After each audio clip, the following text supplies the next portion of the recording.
Իրականում սա կարևոր օր է, որովհետև հաղթանակի օր է, որովհետև համաշխարհային ֆաշիզմի դեմ հաղթանակի օր է։ Եվ կարևոր է այս տարվա համար առավել եւս, որովհետև նոր ֆաշիզմը, նեոֆաշիզմը գլուխ է բարձրացրել ամբողջ աշխարհում եւ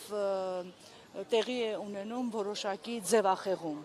Դրա համար մենք պիտի պարտավոր ենք նշել այս օրը, հիշել հերոսներին, հիշել այս հաղթանակը, որպեսզի նեոֆաշիզմը գլուխ չբարձրացնի, մենք կարողանանք այսօր նույնպես հաղթահարել դա։ Տեսեք, 21-րդ դարում նեոֆաշիզմի դեմ, ֆաշիզմի դեմ պայքարը այլևս տեղափոխվել է տեխնոլոգիաների դաշտ,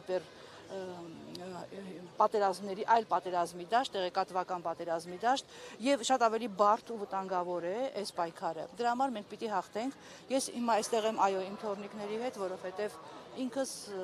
հայրենական մեծ պատերազմի մասնակցի թոռ եմ։ Իմ պապիկը Թամանյան դիվիզիայի կազմում մայորի աստիճանով մասնակցել է եւ հասել է Բեռլին եւ այսօր նաեւ ես եկել եմ հարգանքի տուրք մատուցելու հայրենական մեծ պատերազմի բոլոր զոհերին եւ իրենցից շնորհակալություն հայտնելու, որ կարողացան 80 տարի առաջ աշխարհը ազատագրել ֆաշիզմից։ Այսօր մենք նույնպես պարտավոր ենք դա անել,